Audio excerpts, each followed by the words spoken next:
Today po, magkakaroon po ako ng very special announcement.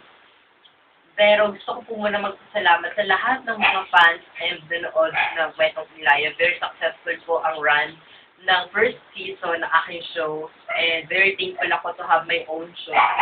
First time ko po ito na magtrabaho, not behind the camera. So, thankful ako. And yung announcement ko po ay regarding this matter na bibitawan ko na po ang Kwentong Ilaya.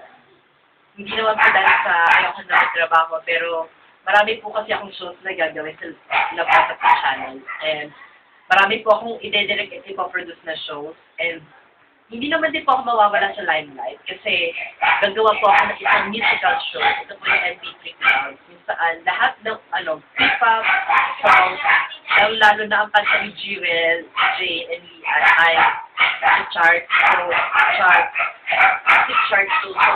abangan nyo and sana support natin. Marami din po akong teleserye na gagawin. Una-una na dito yung Anak ng Kita ni Lucia Sauquillo, kasama niyo po dito si Jewel Barco. And at sa question, ito po ay bongga ang casting, si RJ, si Jade, si Alison, and si Marty. And the next, meron din po akong na film sa Love Out of the Pictures, digital films na po ang gagawin namin. Yung You're My Only Short ko na pagbidahan ni Lucia Sauquillo, ang kanyang unang pelikula, kaya siya na ang bida. And marami pa akong gagawin proyekto. So, talagang hindi ko na po kakayanin yung schedule na mag-news and current affairs pa. So, thank you po sa lahat and goodbye.